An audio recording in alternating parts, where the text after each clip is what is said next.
My partner now started getting a lot of money,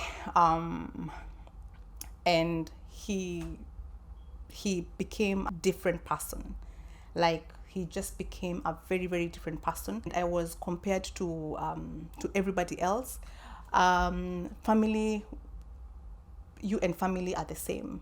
You and my friends are the same. Like you do not take you do. I mean, like you, if my friends don't like you, I don't like you. And I used to hear that a lot. Like my friends don't like you. My friends don't like you. Like the friends that don't like me are your closest friends. These are friends that have not even met me. They don't even know me. They've never, okay, they've seen me once. They don't know me. So what is this that you talk to your friends about me? And I mean, why would you even be very comfortable hanging out with friends that don't like your wife? Like you guys, like how, I mean, how much power do you give your friends in your relationship? How much power do you give your families in your relationships? Family, like how much do you interfere in people's relationships? Like both families, even like yeah, both families, like how much do you interfere in people's relationships? Yeah. So I feel there was a lot of interference, and this is not just one-sided. So, like so many things happened in 2017, 2018, 2019. I am not going to go into details of that, but I'm going to say this: number one, I don't know what you believe about marriages. I don't know what I believe about my own marriage. Was it meant to be? Was it the perfect will of God? Was it the permissive will of God? All I know is that God was interested in this marriage. All I know is that God, you know what the Bible says, like God gives you the desires of your hearts. I think the moment to choose something or the moment to decide something, you make your own choice because God will never interfere with the will of man. So I've made my own choice. God, in His mercies, just comes in. Like you might not be in the perfect will of God, but even in the permissive will of God, there is grace. So I'm saying I do not know. Like, ask me, I do not know. Like Adam and Eve, they were not in the perfect will of God. Like God didn't want that life for them, but then when they messed up and they did what God didn't want them to do, they entered into the permissive will of God, and God in His mercies like covered them. And I felt like perfect or permissive, we had God's covering. And I think before all this interference of friends and interference of money and a lot of ignorance, God had really worked with us, and we had a lot of testimonies. I did so many things with the support of my spouse. He did a lot of things with my support. He might not have maximized his potential. I might not have maximized my potential. Maybe because of interruptions of life, or maybe because of so many other things, or maybe because it wasn't time. But I would say a lot of things happened while we were still married. Like you could see a lot of goodness. But this is the other thing, like why I believe that God was really interested in this relationship is because God warned us. He did warn us before all these things happened. Let me tell you, God is so faithful. God is so, so, so, so faithful. So God gave us a warning, the both of us, the same night. The same night. So I wake up in the middle of the night, and I wake my partner up. I'm like, hey, I had a dream. And I narrate my dream. I tell him, so I dreamt that we were in a campaign trail, and you guys, like, you were in a tuk-tuk. I'm going to show you what a tuk-tuk is. You were in a tuk-tuk, and your friends were behind you in like in a Mercedes, or in Mercedeses. Like they were behind you, and they had Porsche cars, and he was in front of them in a tuk-tuk with some other goons. And he had left me standing there with the kids. I was holding my 3 children. And so I ran to him and I was like, hey, give me money for transport. And he said, I'm not going to give you. I said, then give me the car keys, because you've parked the car here and I'm here with the kids and I don't know what to do. I don't have any money. And he told me, I'm not going to give you. So we went. I went back with the kids, and I held my 3 kids, and so we watched him like drive off with all these people, with the entourage. And so he was like, okay, that's interesting. He said, you actually woke me up from a dream as well. And I said, what was the dream? So you see, we were dreaming exactly the same time. So I asked, what was the dream? And he said, I dreamt that you were in a room and you were dead, but you had a lot of gold in you. And so when I came, I found the undertakers wanting to take you, but I told them, let me first remove the gold. So I removed, like, you had gold all over you. So I removed the gold, and then now you woke me up when the undertakers were taking you. And I was like, okay, so what does a dream mean? And he was like, I don't know, like, I mean, whatever. And so we prayed about it. And for me, I was trying to say, like I always dreamt and he always interpreted. But this one, honestly, he refused to interpret. Like, I'd say he refused to interpret. And I said, can you see, like, there's a warning that God is giving us. There's a warning that God is giving us. And he said, yeah, we're going to pray about it. But you see, we can pray, but where is action? Where is action? We are praying, but I think these dreams are, like, very, very clear. Where is the action? So, my partner wasn't a politician, but I would say, honestly, I suffered a lot as a result of politics. Just going back a bit, I remember we didn't celebrate our 10th anniversary because of politics. They had won the elections, with whomever he was supporting, but then he decided, like, that week he was going to stay there and help, I don't know, or watch people counting. And so on our 10th anniversary, I'm waiting for my partner. I've packed, we had all these plans, and I waited. I kept calling, hey, you're not coming. And he never showed up. Like, he came those hours, and we never did anything. So this happens on our 10th anniversary. And it also happens on the final or the last anniversary together, which is 2020. So 8th March happens to be on a Sunday. Actually, this particular day, I'm showered with flowers. It's beautiful. I'm all smiles. I'm happy. So how do you tell people, that you're hurting? But this time was like our marriage was like bleeding, completely bleeding. So the following day is a Monday, is 9th. And Monday is an off day for my partner. And I'm like, hey, we didn't spend time together on Sunday. Can we do this thing on Monday? Like, can we spend time together on Monday? And we were like, okay, oh yeah, we are all set. And we make plans, and I'm like, we don't even have to do anything. It's a rest day. We can stay at home and watch movies, and I'm gonna make breakfast. So in the morning I wake up and I get breakfast stuff, right? So in the morning I wake up and make breakfast. He wakes up and goes for prayers. So the kids have gone to school. Like, it's me and him. So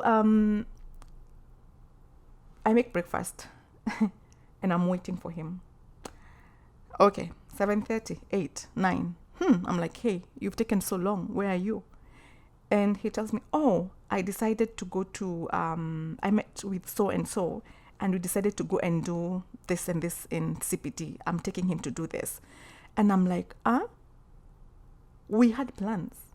You've just dissed me like that. Like, I have made breakfast.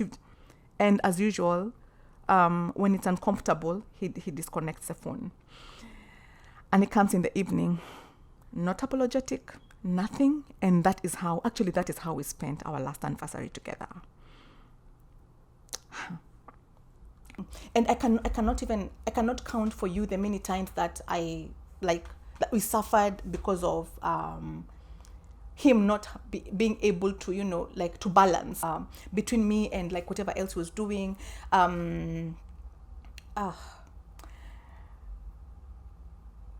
One time we had we were going to do like this meeting, and I had to go for my partner.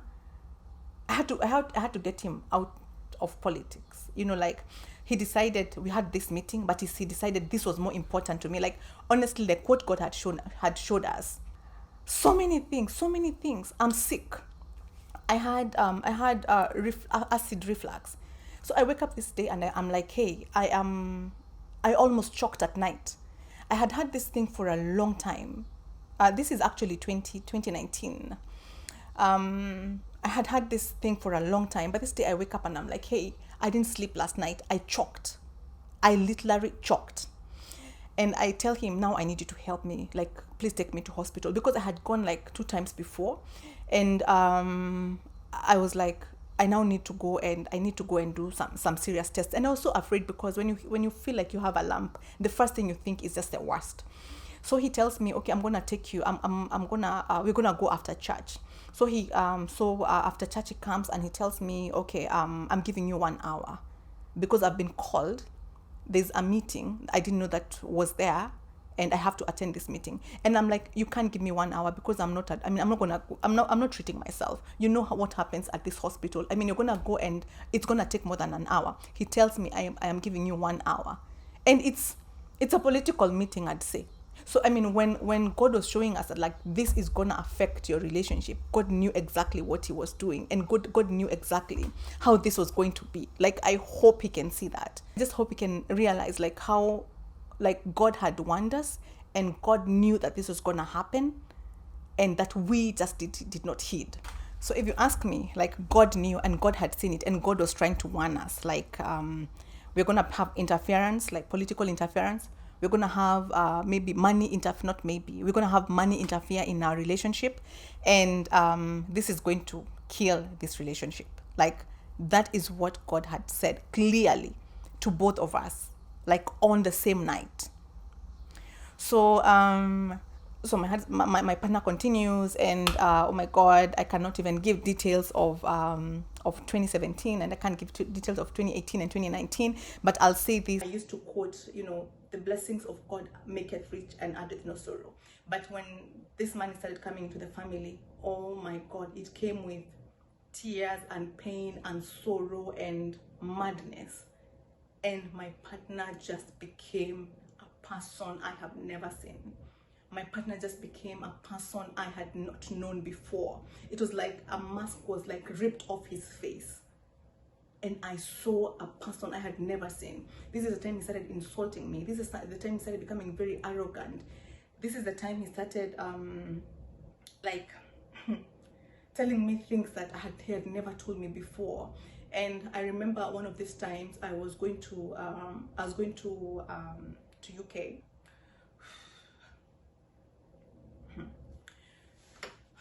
I was going to for my graduation, and I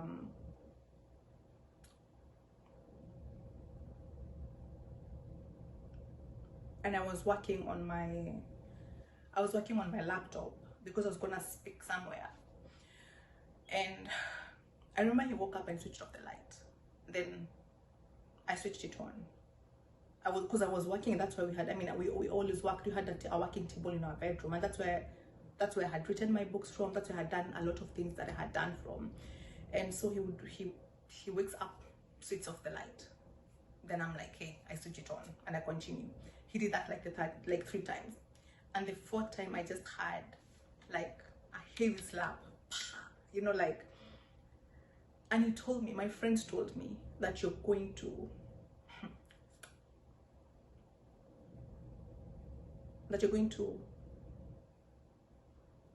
prostitute, or that when women go abroad they go to prostitute. And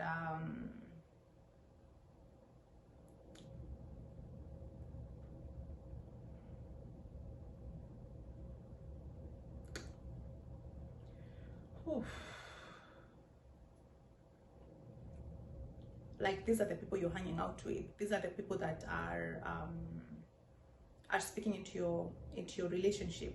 These are the people that have found you, and now they want to tell you how to run your life. Now they want to tell you what your wife is capable of doing. And I remember the first time that my partner met this friend, like the first time like he interacted with him, like at his home.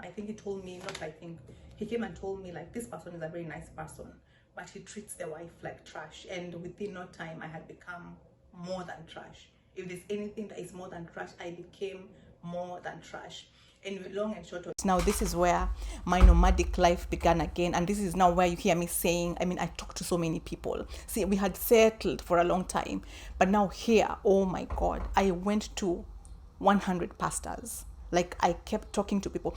There are so many things happening, and by this time I left like 7 times. You know what they say, like, someone leaves seven times before they like really leave. I left like 7 times, like, in every sense. The first time I went to a prayer mountain. This was when my daughter was going to join. She was coming from kindergarten to now primary school, and I kept asking my partner, like, where is our daughter going to school? Where is our daughter going to school? And he would be like, I don't know.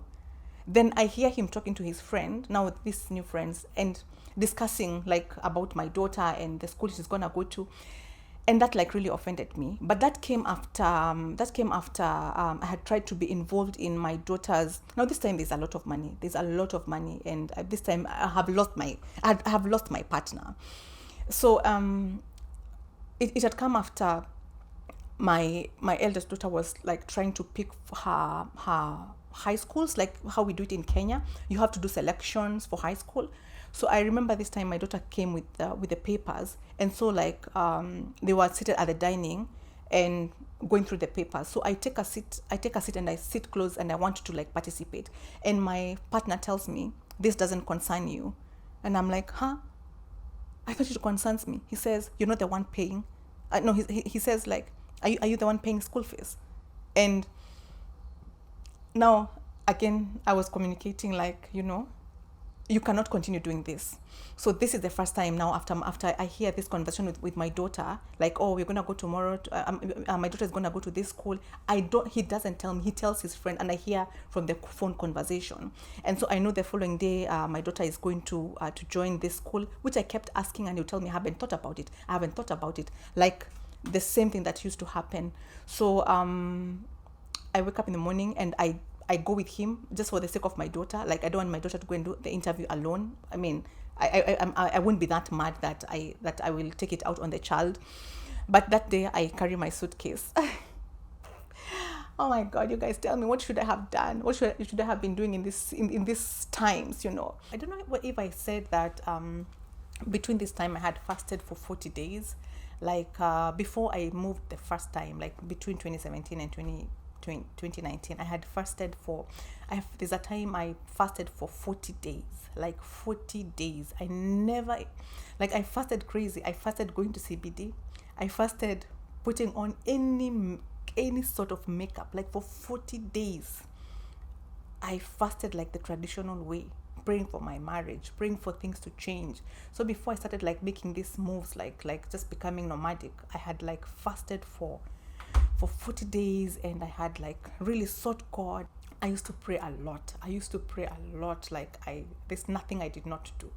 So I take my suitcase, and in my mind I'm thinking, if he asks me like where I'm taking the suitcase, it was a small suitcase. One of my girls in Scars to Stars had gotten married, so I had said I was gonna say it was like it was Sharon's suitcase, but I wasn't asked. So we took my daughter for the interview. She passed. We went to buy her uniform. So we bought everything, and then I said, I'm going. I mean, like just drop me here. It was in CBD. And he dropped me, and he opened the trunk, and I took my suitcase, and this time I went to a prayer center, and I stayed in that prayer center for 4 days. Oh my God, I was so hungry because I hadn't planned to fast. Oh my God. But by this time things were so bad, and it was so hard. I was in the prayer center praying, but I was crying throughout. But my God, I was doing terribly. Like, this is a time that my life had become like a disaster, a total disaster. It was hell. Then the second time I went to a prayer center in Westlands. The third time I went to a friend's house. The fourth time I went to a children's home.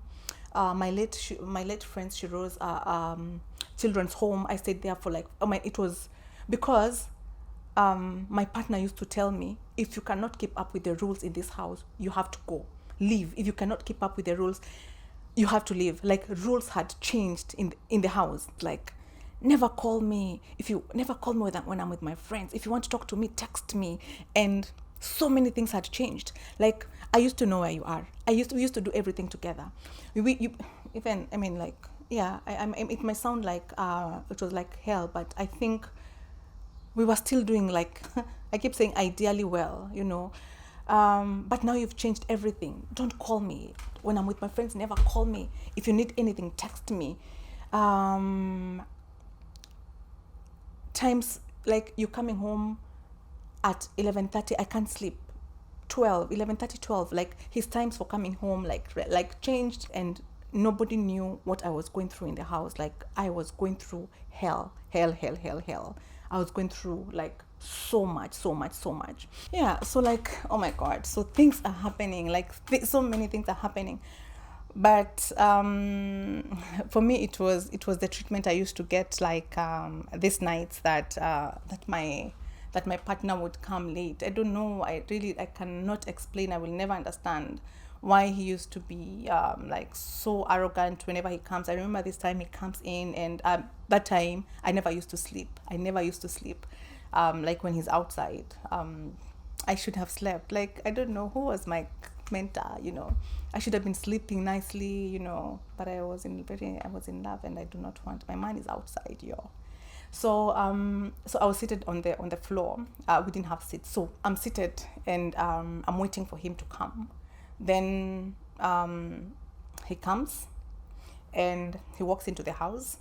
I never doubted, by the way. I never doubted that he was with his friend. So it's not like, oh, what are you? No. I never doubted. Only that, like, he would just treat me like trash. So he comes in, and so we had a youth workshop or a youth conference the following day. I think that's the biggest we had, and we never had another one. So I was seated, and I was working on my computer. It was like 11:30, going 12 there. So he walks in as usual. He just passes. Like, I now again I know this is a defense. Like, you don't want to be asked, and you don't want any, and fine. And I had stopped even asking. Like, now I used to kind of welcome you, but he passes, and then he goes up. He takes a shower. He comes down, and then he comes, and he tells me, give me the pillow. So we don't have seats. So I'm seated on the floor because we had just moved into that house. I call it house number 8. Because we had moved, that was the 8th house we had moved to. So we had just moved to this 8th house. And he told me, like, give me the pillow. And I said, I'm using it because I'm supporting my back. And he told me, is your back more important than my head? Even me, I said, is your head more important than my back? And he was like, give me the pillows. I said, no, I'm working on tomorrow's, it's a church event. I'm working on this event. And he just like pulled the pillows off my back and went up with them. Anyway, one time I called the mom and I said, I have never called you. In 15 years, I've never ever called you to tell you there is an issue, ever. Like, even the baby conversation we had, it's just because she was there and she was like, hey, are you gonna get another child? I have never even involved you in any of our conversations. So this time I called the mom and I said, things are bad. I've never called you. I've never told you we have issues, but this time things are bad. And it was around 11 p.m. and I told the mom he's not home. He told me never to call him. That time I remember there's someone in Kenya who died, and I told the mom died, and the wife said like for 3 days I never checked because he doesn't come home. Like, it's not a wonder, it's not a unique thing for him not to come home like in those 3 days or that long weekend. And so I said, like, I just want to know where he is because I just want him to be texting me, maybe tell me like I'm running late, or hey, I'm sorry. I should have minded my own business. I should have been enough for myself and by myself. But it took me so long, and maybe I hurt unnecessarily if I didn't have like muscle. So the mom said, can I call him? I said, don't call him, because if you call him, I'm not going to sleep in this house. So the mom would call 11:15, is he home? 11:30, is he home? And I'm like, no, he's not. When he comes, I'll let you know. So that I told the mom, now, I mean, I can hear him, like, whatever time he's here. And the following day, I called the mother and I said, you know what? The guy has come, he's not talked to me. The guy has come.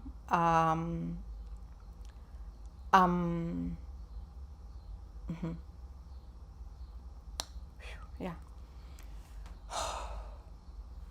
So I tell the mom, I would want you to come, and I would also want my grandfather to come. My grandfather is brother to my dad's dad. Yeah. So brother to my dad's dad.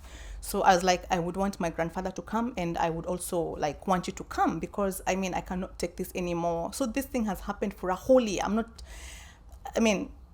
I've just rushed because I don't want to get into the details of this crazy years. Like, I honestly, like, if I had gone through anything before what I went through in 2017, 18, and 19 is nothing compared to anything I had gone through before. Like, it's nothing compared. I was going crazy. Oh my goodness. I was in depression, like complete depression. My friend was reminding me, like, how she used to call me and tell me, hey, wake up. Okay, now go shower. Okay, now have you done this? She's just reminding me, like,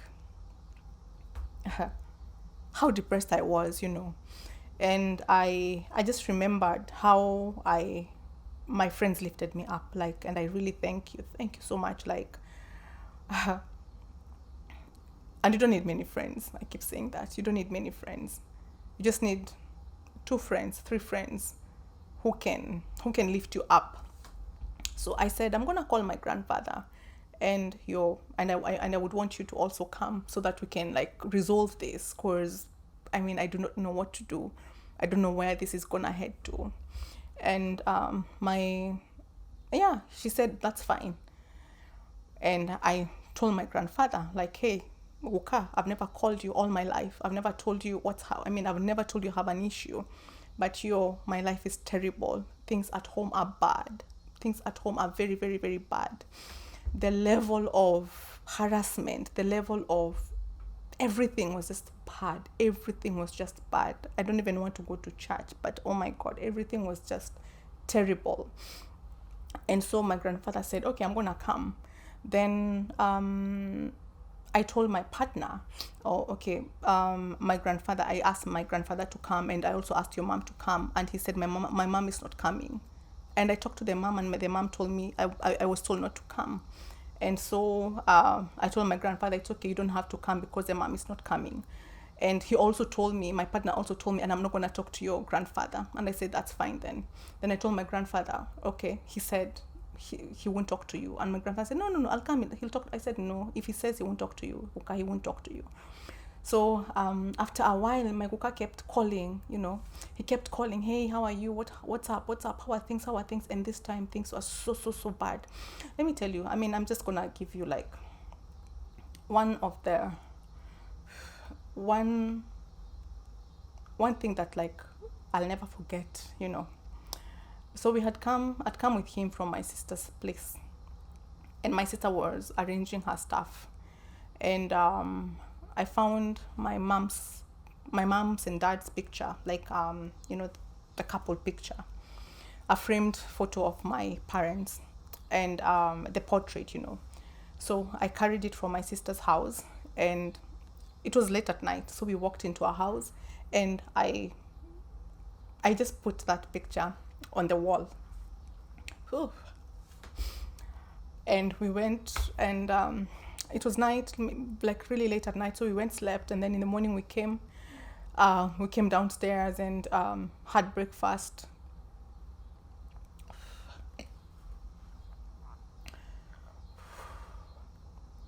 And on his way out,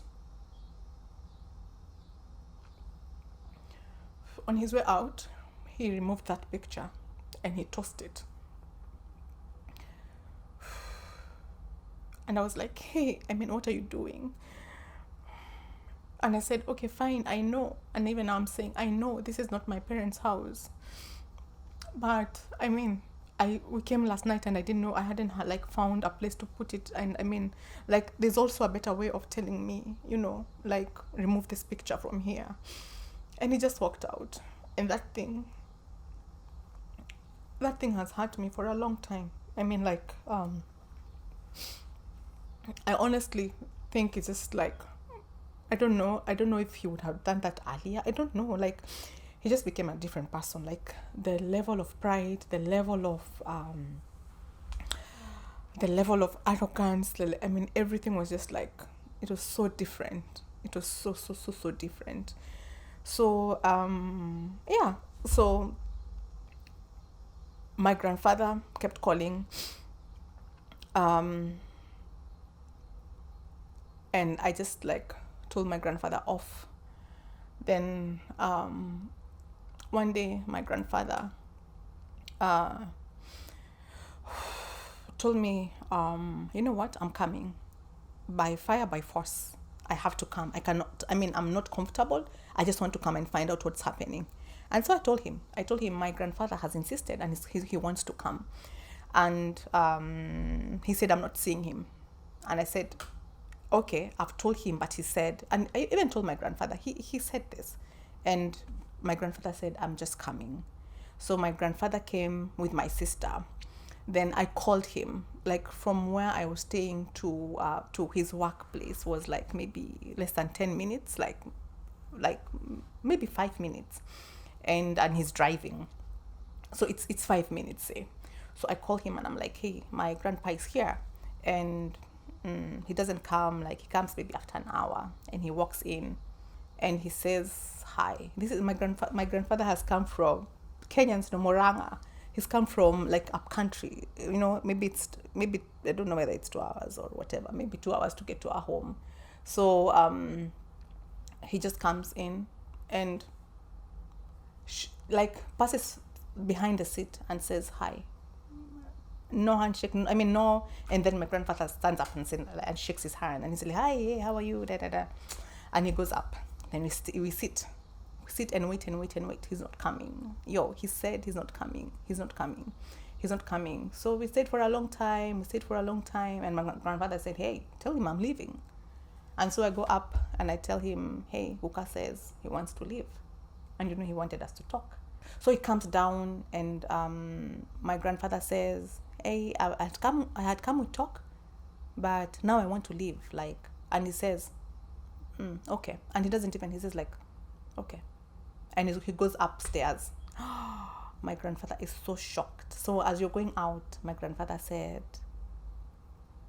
Gathoni, like, is that the person that I know? Is that the respectful person that I know? He said, I have never seen this. He told me, like, Gathoni, you have my blessings. Like, whatever you want to do, do it. Like, you have my blessings in whatever you want to do. Like, do it. I have never seen this level of arrogance. I have never seen this level of pride. Like, I have never been treated like this all my life. And he told me, if he can treat me like this, then I believe you. Because now by that time I told my grandfather like what he was doing. I just won't go into details of anything, but yeah. So when I had it, this is now, way after. My grandfather has gone. Yeah, so this time so many things are happening. And we've talked to these pastors, so many of them. Honestly, I've tried everything that I could. Then I decided, you know what, I'm gonna go. So this is it's either the 6th time or the 7th time that I'm leaving. So this time I decide, you know what, I'm done. I am going. I can't stand it anymore. By this time I've had it, and by this time I've collapsed twice. The first time I collapsed when we were all in the house. At night, my daughter wakes me up. My small daughter is nose bleeding. We wake up and we are all of us with the dad. So I'm going to help my daughter. Like I tell my eldest, like, Google, let's see the first aid for nose bleeding. And so as she's doing that, I collapse. And when I collapse, I don't even know how long it took, because when I woke up, when I came to, my daughter had already like been sorted, and she had like gone back to bed, and I woke up, but I couldn't speak. Like I had lost my speech, and I wasn't. I mean, I couldn't even move. So I was like, I had stuttered speech. So I couldn't even ask like what's happened. So I would go talk, and I was like, I couldn't talk.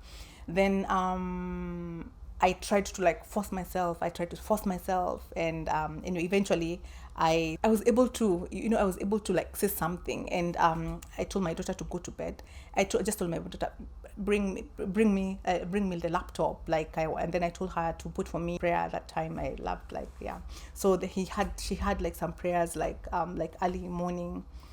I'm not gonna mention who. So I was like, just put for me some prayers that I used to listen to, like put for me these prayers. And so she put for me, and I told her go to sleep, because she was preparing to do her final exams in primary school, like KCPE. So my daughter goes to bed, then goes into her room, and the dad assures her, just go, I'm gonna stay with your mom here. So I'm still like laying where I fell. And they tried to support me. So my daughter goes in, and immediately my daughter goes in, the dad goes into his room. I don't even know where strength came from. I just screamed. And my daughter came out, and it's like, he left me. Oh my God, I was so desperate. Was I okay? Was I so needy? I kept asking myself, was I so needy? And my daughter went to the dad's to their bedroom, I think, and he said, Daddy, you. And Dad came out, and he was like, you left her, that's so unfair. And the dad says, okay, no, it's okay, just go back, I'm gonna stay with her. Honestly, I don't know why. I can never understand why. So he just stood there, and I gathered myself. Then I went back to the room. So after a week, I'm going to the international show in Nairobi. So we are supposed to go with my spouse. So we wake up, and we are preparing, because my daughter, my youngest daughter, had been asked to go to the show by the school. So we are all preparing. I have 3 children. So he wakes up, and while we were preparing, like we are all supposed to be going. Like, this is the plan from the whole weekend. I mean, so we are going. Then suddenly his friends call, and he's like, they're like, hey, I don't know what they tell him, but he says, you know what, I'm not going with you to the show. I'm like, how am I gonna handle 3 children at an international show? We were going. And he just like throws cash at me and tells me, you go. And he tells me, get a life, get a job, and chase after popularity. These are the 3 things he tells me that time. He tells me, I love like being with him. I love, just get a life and chase after popularity and get a job. And I know even now I'll be told, oh, you're chasing after popularity. But I'll also say, like, if I really wanted popularity, I would have 65 hot headings that I would write. Like I would say so many things that I'm not saying. So I'm not after anything. I was never after anything. Even that time I was so stupid. Oh, sorry. Yeah, that time I wasn't smart enough. I would tell him, I've never interviewed. I've never called myself for any interview. I've never called for any interview. I've never asked to be in any magazine, because that time I was being featured a lot. I mean, there was a lot happening in my life, in terms of like the public eye, So yeah. So after that day, when we went to the show with my kids, I had a splitting headache. This is the second time I'm having this headache. The first time I'm having this splitting headache, my friend called me. And my friend was like, hey, Sonny, it's my son is going to have his birthday No, sorry, not his birthday. She tells me my son is going for a surgery, and I'm like, which son? And he tells me the name of the son, and I'm like, hey, I don't know that. I don't know who you're talking about. And he says, hey, my son so and so. And I said, I don't know. I didn't know you have another son. I only know, I say the first one. My friend had two sons. My friend, I mean, I've known her for all my life, like it's all like more than 15 years. And I'm like, I don't know. I had just done a birthday for his son. Like I just bought a cake for the son he was talking about. He's like, hey, and I'm like, I do not know if you have another son. I don't know. I do not know. And she disconnects and calls me again. And she's like, Sonny, is this Sonny? Yeah. This is so and so. And I say, yeah.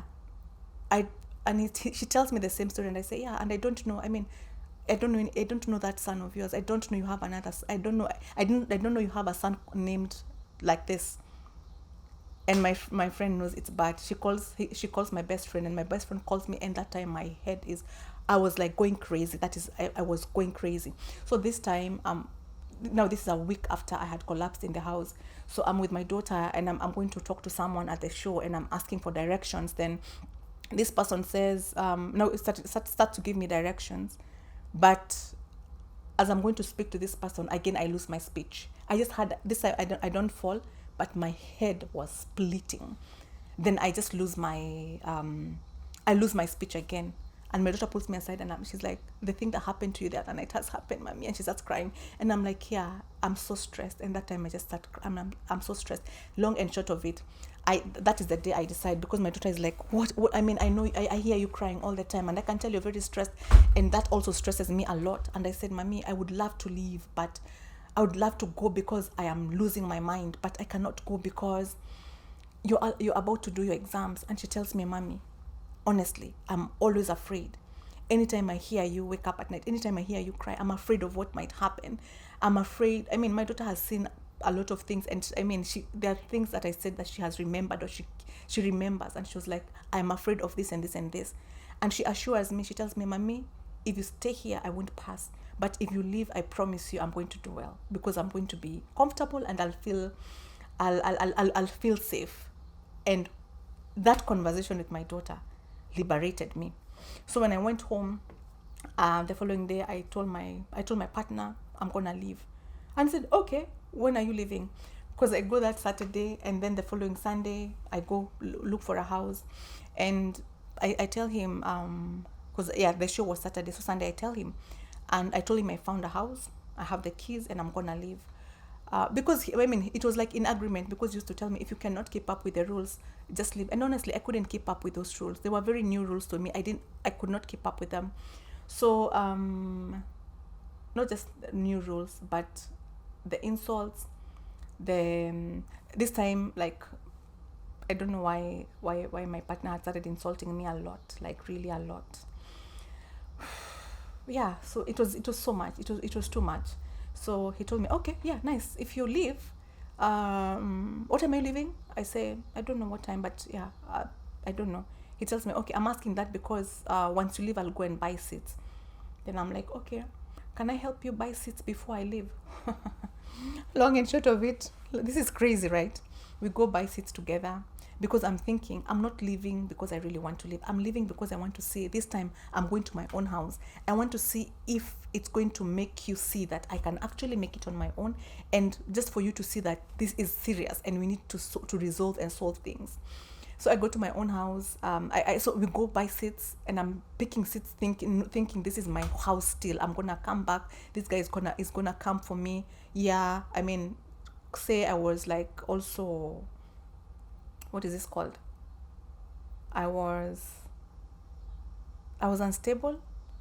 Yeah, I was very unstable that time. Very, very, very unstable. So I take him to buy seats. I come, then I leave. Then I stay out for 2 months. I'm just coming home. I come home to see the kids. And I remember one time I came home, the mom, or before I left, I called the mom, and I said, you know what, I'm leaving. And I called some other pastors, friends of mine. I was like, I cannot take it anymore, I'm leaving. And the mom didn't say anything. But this day I go home, and I find her home. And when I walk in, she When I walk in, she walks out. Okay.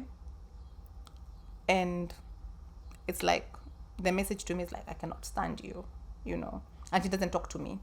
So that thing hurt me so bad. Like, that thing hurt me so bad. So bad. It was on a Saturday. I just went back to my house. The following day, this is 2018. The following day, I really wanted to die. I won't even say what, but I really wanted to die, because I was like, who is on my side? Like, who is on my side? I felt so lost and so alone.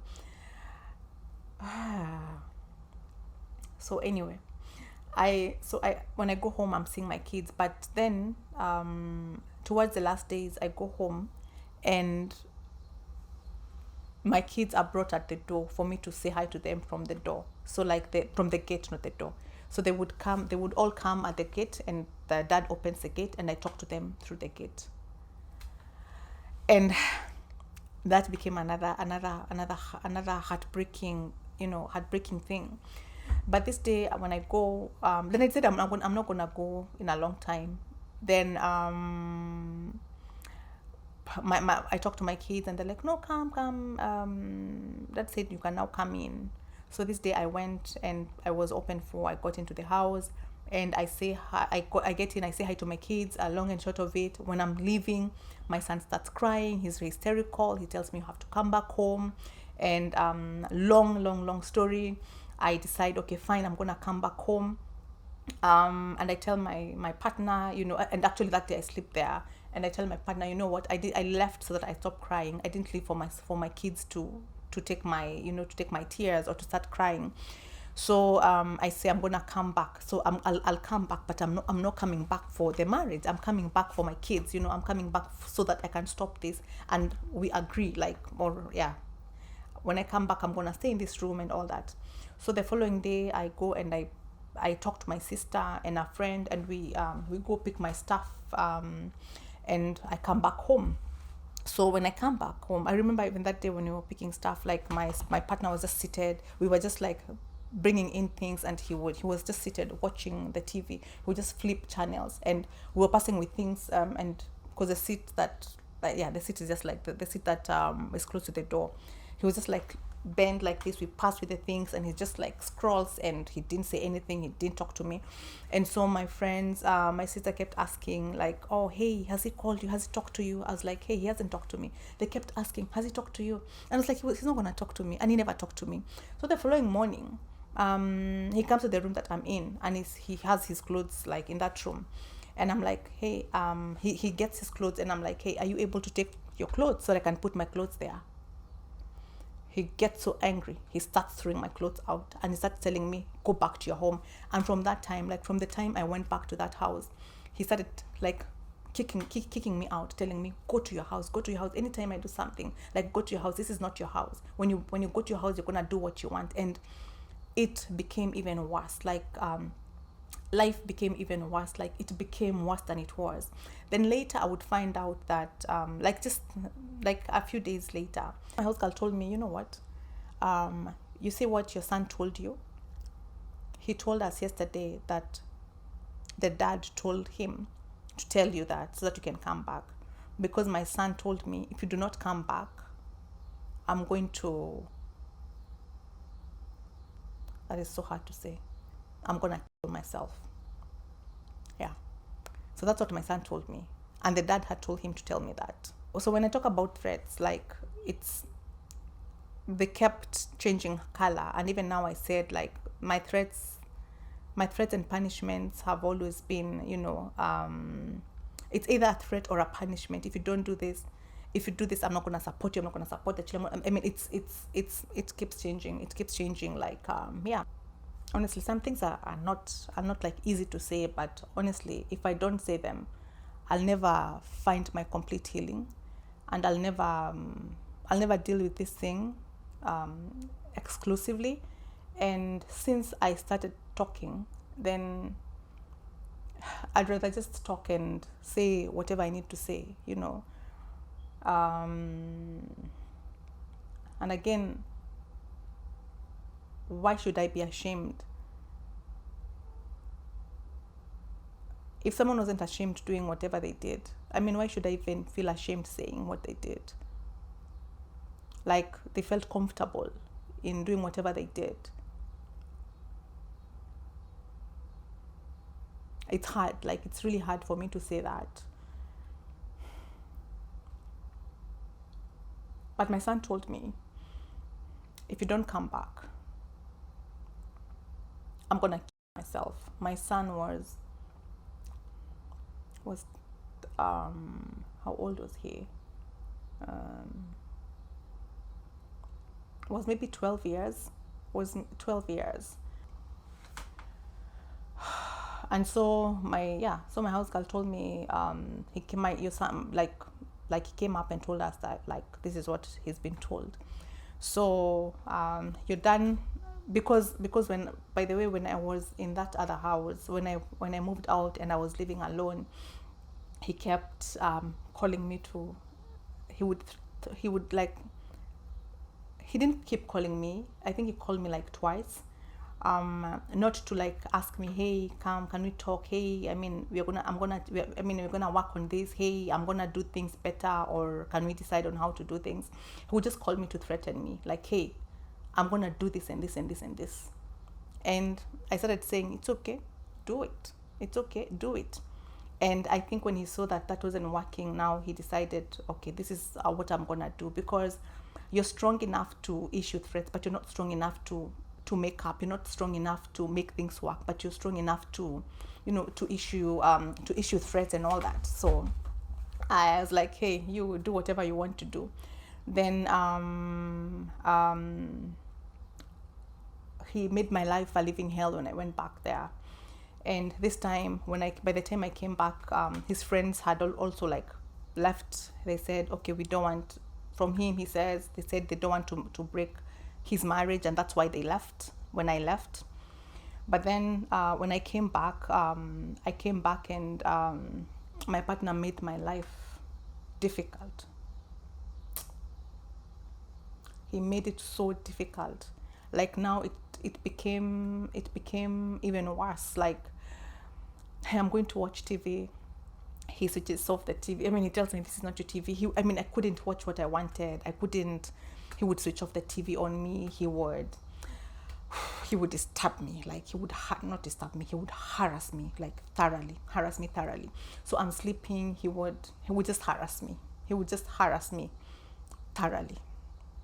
Like, I get out of bed. He tells me. Then I go to sit, maybe to sleep, like in the living room. He tells me, this is my seat, I take a mattress, I'm putting it down. He tells me, this is my house, this is my floor, I pay for this house, this is my floor. Like, he harassed me thoroughly.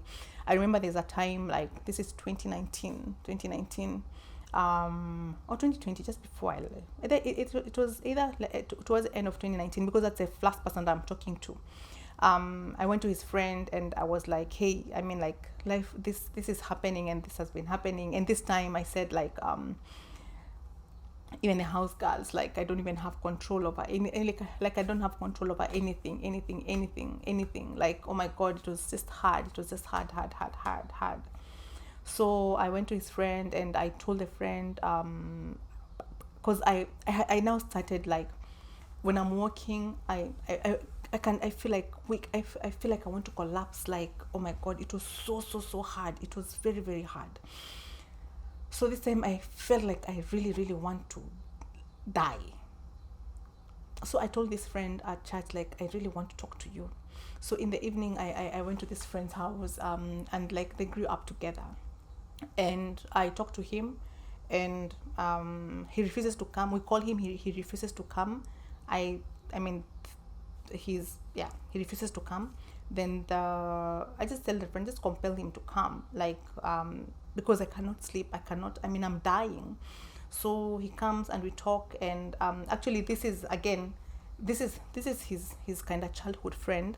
And he tells his friend, this is again where I got something that I mentioned in a video before, and I understood that, like, what my partner was doing from the beginning was kind of like, maybe he knew, like, what he was doing, because he tells his friend, can you remember when we were dating, she made me see her like so many times or something. She used to make me, because I think his friends maybe were complaining that, oh, you're seeing this girl so many times. And so he used that line. And honestly, and I'm telling you, like, if anything else didn't like end this marriage, that was gonna be a deal breaker.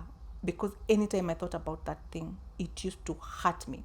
I was like, so you actually knew what you were doing all along, and you're gonna use this, like, just you're gonna blame me again. Like, I don't know, I just saw it as the highest level of evil. Like, you're gonna use this line to appeal to your friend, something that you say you don't remember things, but you're gonna pull something that you were doing intentionally. I just saw how intentional that was, and that's why I call it a red flag. Like, I just like, this was so intentional. And I know I had said, oh, maybe you don't know, but the truth is, like, he knew. So anyway, so we finished talking to the friend, and then I go home. When I go home, he said sorry. He said, in the presence of his friend, he said, oh, I'm so sorry for all this. I am very, very sorry. I promise. And he made his promises. When we went home, do you know what the guy did? He came to my bedroom and he took the duvet from me. And then I called this guy and I'm like, hey, he's taking the duvet. So silly. I mean, someone will say, oh, what kind of nonsense did you have? What control do I have over that? Like, it's unfortunate when it's the two of you, then people think, oh my God, like, what nonsense is this you are doing, or what childish things were you doing? What do I do? Like, what do I do? Someone has taken the duvet from me. What power do I have? I mean, what's my control there, or what's my contribution there? And you've locked yourself with it in the room. And so I called the friend, and the friend just said, I know he cannot do that. And I said, he did it. Of course, he never got back. And I mean, that was it. Like, and I get it. Like, it's crazy. How do you, I mean, the things that you don't even know how to talk about. Anyway, so after this, now let me come to my last part of my moving out. It's taken too long for me to talk about this. I have waited to be done with this part in my in this other life, but I really, really wanted to come to this part, to the end of this unmasking. So yeah, so this is exciting. Oh my God. Woohoo.